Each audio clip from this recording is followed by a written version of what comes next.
पिथौरागढ़ दौरे पर सीएम पुष्कर सिंह धामी अपने पैतृक गांव हरखोला पहुंचकर विधि विधान से की पूजा अर्चना, ग्रामीणों से भी की मुलाकात।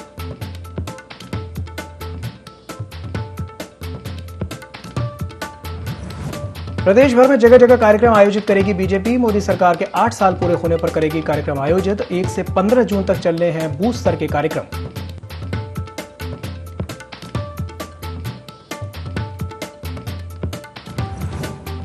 लाल कुआं के बिंदु खत्ता में कक्षा 2 के छात्र की पिटाई का मामला, परिजनों ने किया स्कूल में हंगामा, प्रिंसिपल ने मानी गलती।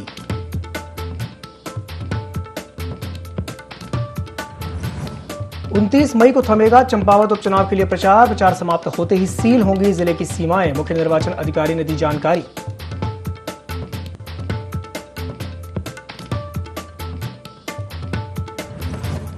और बारिश रुकते ही केदारनाथ में उमड़ा यात्रियों का सैलाब, यात्रा खुलने के बाद हजारों की संख्या में केदारनाथ के लिए तीर्थयात्री रवाना, हजारों यात्रियों के आने से हो रही अव्यवस्था।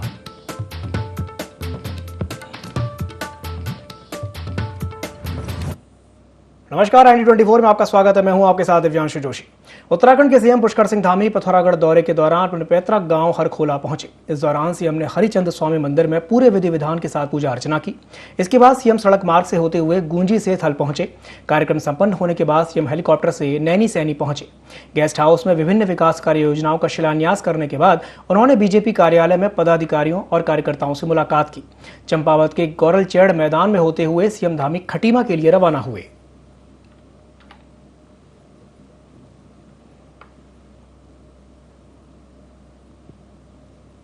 मोदी सरकार के इस माह 8 वर्ष पूरे हो रहे हैं। इसे लेकर बीजेपी देश भर में जश्न मनाने और अपनी उपलब्धियों को जन जन तक पहुंचाने के लिए कार्यक्रमों का आयोजन कर रही है। देहरादून में बीजेपी ने कार्यक्रम की रूपरेखा तैयार कर ली है। 1 से लेकर 15 जून तक बूथ स्तर पर आयोजन इन कार्यक्रमों में बीजेपी नेता और कार्यकर्ता जनता के बीच जाकर केंद्रीय योजनाओं की जानकारी देंगे, योजनाओं से लाभान्वित लोगों को सम्मानित करेंगे। साथ ही साथ तमाम केंद्रीय मंत्री और पार्टी के वरिष्ठ नेता भी अलग अलग लोकसभा क्षेत्रों में जनसभा भी आयोजित करेंगे।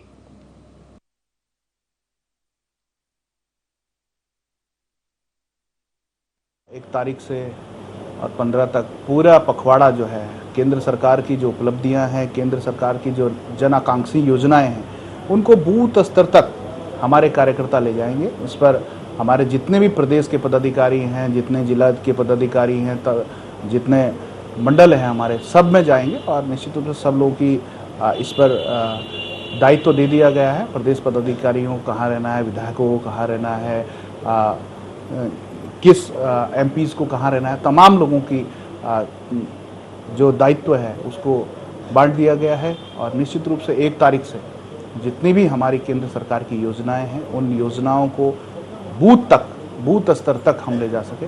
उनकी विकास योजना का जो हमारा खाका है वो उनको हम बता सके बूथ स्तर के लोगों। उत्तराखंड में चंपावत उपचुनाव का दंगल जारी है, जहां से सीएम पुष्कर सिंह धामी चुनाव के मैदान में हैं। उपचुनाव के लिए 31 मई को मतदान होगा, जबकि 29 मई से चुनावी शोरगुल थम जाएगा। मुख्य निर्वाचन अधिकारी सौजन्या ने बताया कि रिटर्निंग ऑफिसर को पूरी तरह से आचार संहिता के पालन करने के साथ ही मतदान के दिन वेबकास्टिंग कराने के भी निर्देश दिए गए हैं।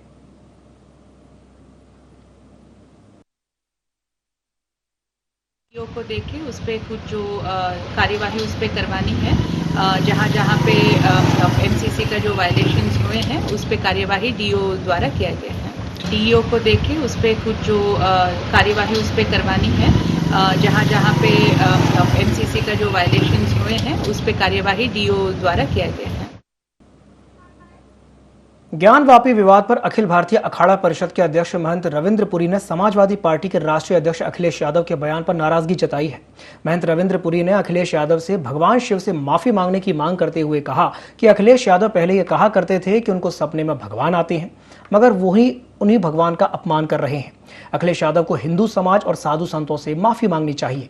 उन्होंने कहा कि भाजपा को जिताने के लिए साधु संत पूरे देश में अभियान चला रहे हैं। महंत रविंद्र पुरी ने कहा कि जो हिंदू देवी देवताओं का मजाक बनाता है वो भी एक मजाक ही बनकर रह जाता है। 2024 में अखिलेश यादव भी एक मजाक बनकर ही रह जाएंगे।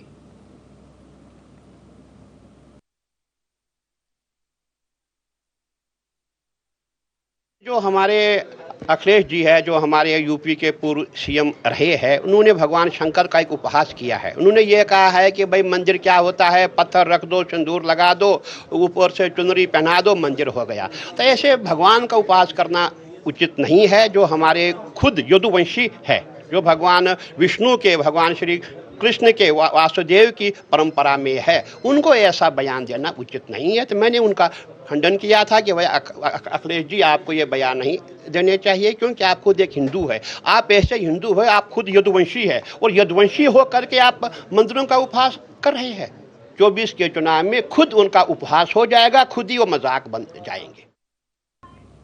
बढ़ते हैं अगली बड़ी खबर की ओर, जो कि उत्तरकाशी से है, जहां गंगोत्री हाईवे पर एक बड़ा हादसा हो गया। कार अनियंत्रित होकर के खाई में जा गिरी। हादसे में 6 लोगों की मौके पर ही मौत हो गई है। चंबा धरासू मोटर मार्ग पर कमाद के पास कोटी गार्ड की एक घटना बताई जा रही है। नेशनल हाईवे 94 पर यह भीषण सड़क हादसा हुआ। ये बड़ी खबर है, जहां पर एक साथ 6 लोगों की मौत हो गई है। उत्तरकाशी से बड़ी खबर है, जहां गंगोत्री हाईवे पर एक हादसा हो गया। एक कार अनियंत्रित होकर के खाई में जा गिरी। चंबा धरासू मोटर मार्ग पर कमाद के पास कोटी गार्ड की एक घटना बताई जा रही है।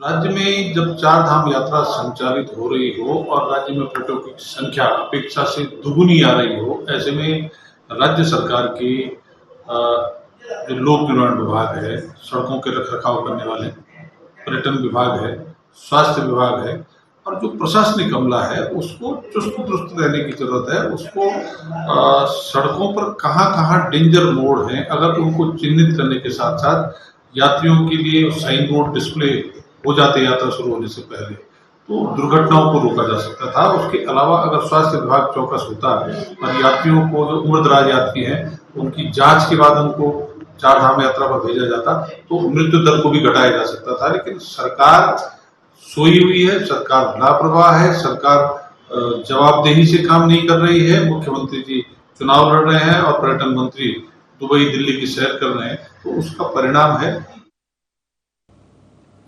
तो उत्तरकाशी से इस वक्त की ये बड़ी खबर है, जहां गंगोत्री हाईवे पर बड़ा हादसा हो गया। और इसी खबर पर अधिक जानकारी के लिए हमारे साथ संवाददाता कैलाश बिष्ट जुड़ गए हैं। कैलाश जी, गंगोत्री हाईवे पर एक बड़ा हादसा हुआ है, क्या जानकारी है, विस्तार से बताइए। बिल्कुल, देखिए, ये बहुत ही दुखद ये घटना हुई है और बहुत ही बड़ी ये घटना है, क्योंकि जिस तरीके से लगातार ये यात्रा अपने चरम पर थी और लगातार यहाँ पर यात्रियों का जो फ्लो है वो बढ़ रहा है। पिछले 4 दिनों की बात करें तो यात्रा को रोका गया था, जगह जगह पर यात्रियों को भी रोका गया था। लेकिन आज क्योंकि मौसम साफ था, तो सुबह से ही यहाँ पर यात्रियों को जो जमावड़ा है, यात्रियों को जो लगातार आवाजाही है वो हो रही थी। और एकाएक आज दोपहर, अभी थोड़ी देर पहले की ये घटना है कि धरासू बैंड के पास ये हादसा हुआ। मैं आपको बता दूं कि कल भी देर रात एक हादसा वहां पर हुआ था, कल भी एक मौत वहां पर हुई थी और आज बंगाल के ये लोग बताए जा रहे हैं। हालांकि अभी पोस्टमार्टम के लिए वहां पर शवों को भेज दिया गया है, वहां पर गाड़ियों से शवों को निकाल दिया गया है, जो गाड़ी यहाँ पर क्षतिग्रस्त हुई थी, और पोस्टमार्टम के लिए भेज दिया गया है। लेकिन सबसे बड़ी बात यह है कि जिस तरीके से लगातार यहाँ पर पहले से ही सवाल उठते रहे हैं लोक निर्माण विभाग पर कि सड़कों की देखरेख को लेकर, क्योंकि कहीं न कहीं सड़कों में भी यहाँ पर खामियां पाई जा रही थी और जो फ्लो यहाँ पर आ रहा है, उस फ्लो को देखकर लगातार सरकार गाइडलाइन भी जारी कर रही थी और लगातार ये अपील भी यहाँ पर यात्रियों से की जा रही थी कि आप संयमित तौर पर आए। लेकिन यहाँ पर ये देखा जा रहा है कि यात्री यहाँ पर ताबड़तोड़ आ रहा है, जिससे कहीं न कहीं भले ही पर्यटन में तो एक और बढ़ावा हो रहा है, लेकिन इस तरह की जो घटनाएं लगातार हो रही है, ये बड़ा गंभीर यहाँ पर विषय है। और अनियंत्रित होकर ये गाड़ी आज खाई में जा गिरी, जिसके चलते यह हादसा हुआ, 6 लोगों की मौत हुई। फिलहाल मौके पर पुलिस है, पुलिस यहाँ पर तफ्तीश कर भी रही है, मालूमात भी कर रही है कि आखिर वो क्या कारण थे जिनकी वजह से यह हादसा हुआ। जी, तो कैलाश जी, क्या यही कारण है कि लोगों की भीड़ ज्यादा है, इस वजह से हादसे हो रहे हैं? देखिए, बिल्कुल कहीं न कहीं ये भी एक वजह मानी जा सकती है और दूसरी वजह ये भी है कि जिस तरीके से पहाड़ों में बारिश का मौसम है, सड़कें गीली हैं, उसके बावजूद कई जगह लैंडस्लाइड का भी खतरा बना रहता है। क्योंकि अभी कुछ दिनों पहले इसी मार्ग पर मैंने आपको बताया कि एक हादसा तो कल हुआ था, कुछ दिनों पहले लैंडस्लाइड भी यहाँ पर हुआ था, जिसको लेकर प्रशासन लगातार कह रहा था कि अपनी गाड़ियों की स्पीड नियंत्रित यहाँ पर रखे, यहाँ पर सुरक्षा पूर्वक चले। लेकिन कुछ लोगों द्वारा ओवर स्पीड चलाई जाती है, जिसको लेकर सघन अभियान आरटीओ विभाग द्वारा भी किया जाता है।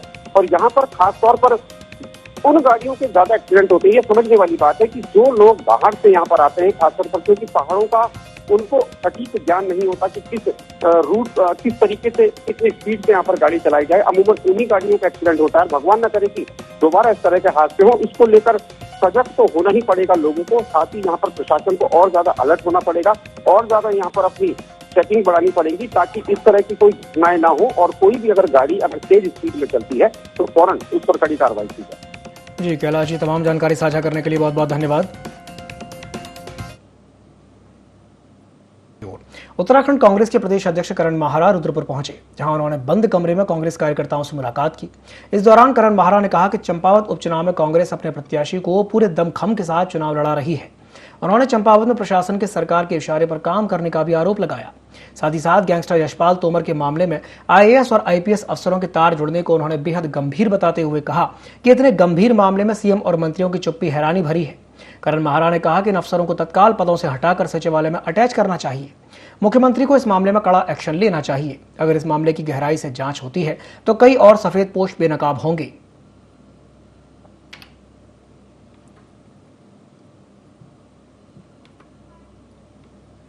उधम सिंह नगर के सितारगंज में परिवहन विभाग नियमों को लेकर सख्त है। जिले के संभागीय अधिकारी ने चेकिंग अभियान के तहत 15 वाहनों पर चालानी कार्रवाई की। इसमें एक स्कूल बस भी शामिल है। इस संबंध में अधिकारी विपिन सिंह ने बताया कि स्कूल बस में ना तो परमिट था, ना ही फिटनेस सर्टिफिकेट। फिलहाल स्कूल बस समेत सभी वाहनों को सीज कर दिया गया है। ये सभी वाहन कृषि मंडी में खड़े किए गए हैं।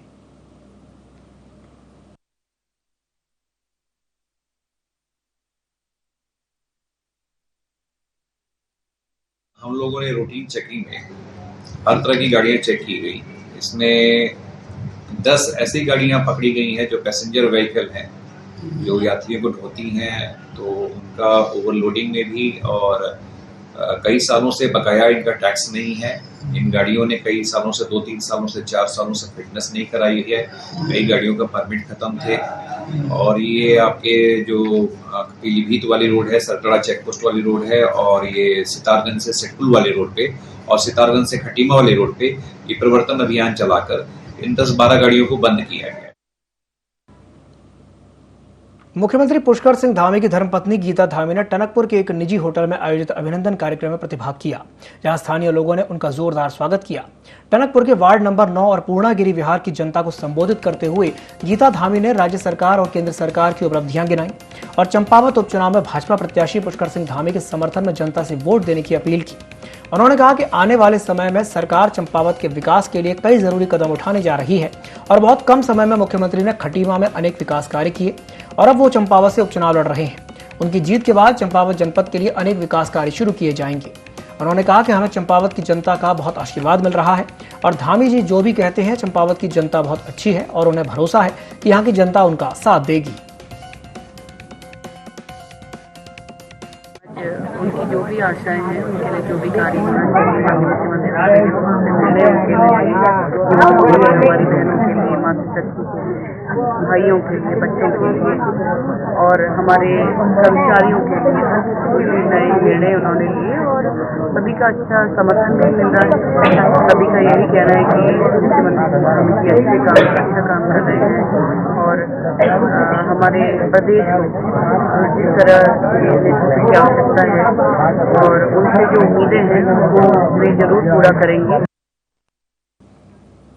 चारधाम यात्रा में अब तक 60 लोगों की मौत हो चुकी है। लगातार बढ़ते आंकड़ों ने सरकार और स्वास्थ्य विभाग की चिंता बढ़ा दी है।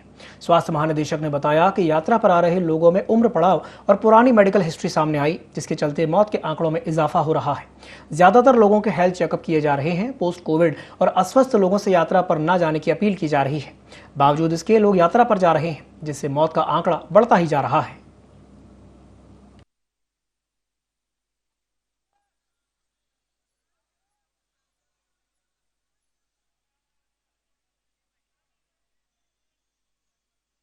चारधाम यात्रा में अभी 60 लोगों की टोटल मृत्यु हो चुकी है, जिसमें केदारनाथ में 28 हैं, बद्रीनाथ में 12 हैं, गंगोत्री में 4 और यमुनोत्री में 16 हैं। मौतों का आंकड़ा ये पोस्टमार्टम भी कुछ लोग नहीं करा रहे हैं। जो पोस्टमार्टम हो रहे हैं उसमें भी काफ़ी अधिक स्थिति स्पष्ट नहीं हो पा रही है। पर हम लोग हिस्ट्री ले रहे हैं क्योंकि हमारे अस्पताल में तो लोग मृत अवस्था में ही लाए जा रहे हैं।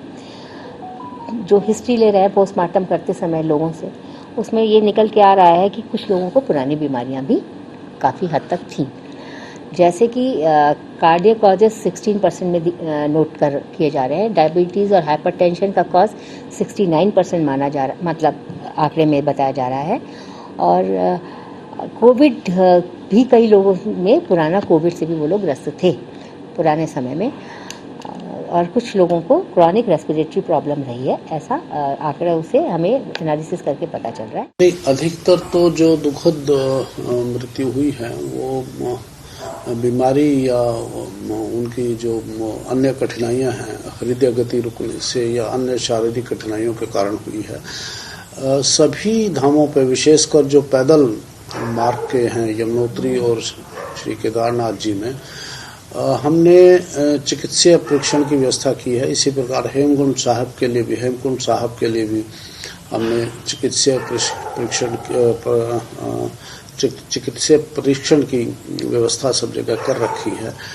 डॉक्टर्स वहाँ उपलब्ध हैं और जो भी ऐसे व्यक्ति हैं जिनको जरा भी कठिनाई है उनको सलाह दी जाती है कि वो चिकित्सीय परीक्षण कराएं, और जिन लोगों को ऐसा लगता है कि अस्वस्थता के कारण नहीं जाते उनको ये भी सलाह दी जाती है कि आप यात्रा पर ना जाएं। उत्तरकाशी में चारधाम यात्रा मार्ग और शहर की स्वच्छता को लेकर जिलाधिकारी अभिषेक रोहेला ने एक बैठक ली, जिसमें होटल संचालक, व्यापार मंडल, टैक्सी यूनियन और समाज सेवी मौजूद रहे। बैठक में चारधाम यात्रा और होटल से निकलने वाले जैविक अजैविक कूड़े के निस्तारण पर चर्चा हुई। समाज सेवी ने प्रदेश संयोजक लोकेंद्र बिष्ट ने स्थानीय लोगों को जागरूक करने पर जोर दिया। साथ ही साथ तीर्थयात्रियों से आस्था के नाम पर गंगा में वस्त्र न बहाए जाने की व्यवस्था करने पर भी चर्चा की। होटल एसोसिएशन, नगर पालिका समेत सभी संस्थानों ने प्लास्टिक कचरे का निस्तारण करने का पूरा आश्वासन दिया।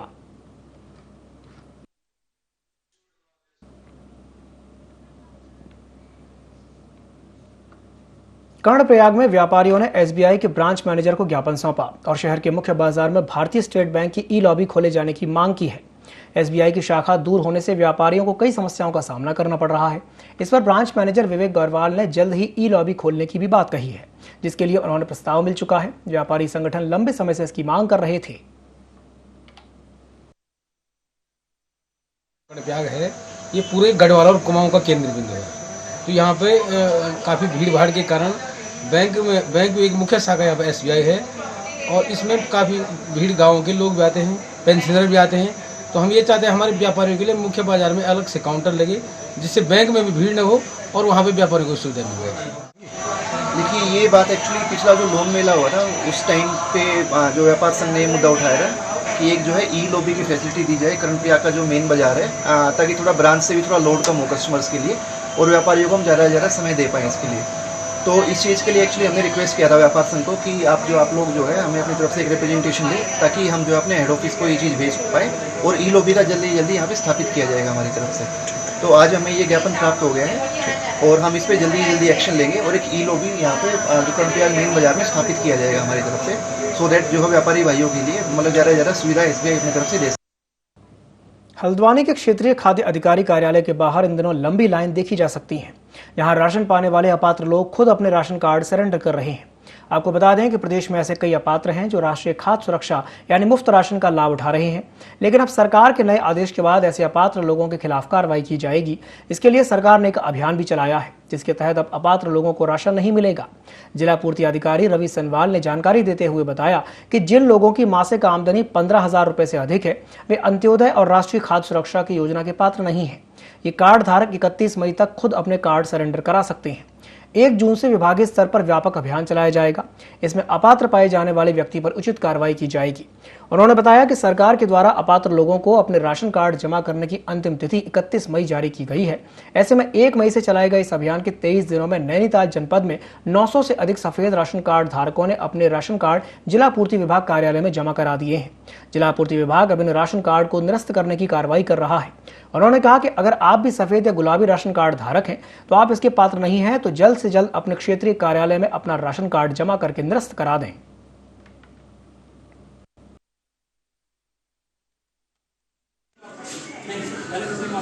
हमारे पास आज की डेट में अपात्र को ना और पात्र को हाँ अभियान के अंतर्गत लगभग 1100 राशन कार्ड जमा किए जा चुके हैं।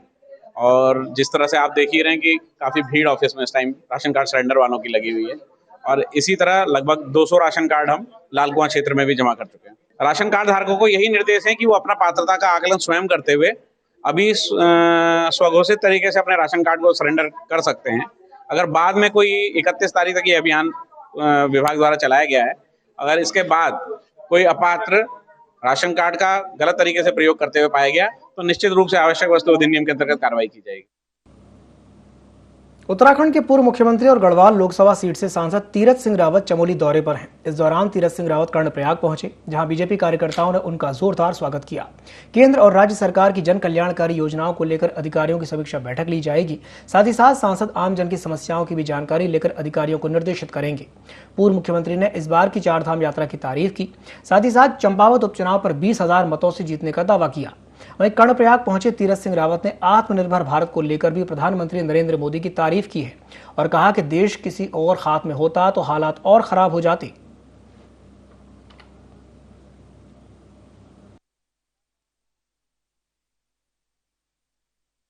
मेरी दिशा की बैठक है और सभी विभागों के नोडल अधिकारी डीएम सारे लोग सभी वहाँ रहने वाले हैं। जो केंद्र सरकार की योजनाएं हैं, प्रदेश सरकार के द्वारा उनको नीचे तक पहुँचाना, उस बारे में समीक्षा और पिछली जो बैठक में कुछ काम दिए थे पाइपलाइन पे रहेंगे, उनकी कल पूर्ण जानकारी मैं चाहूँगा अधिकारियों से।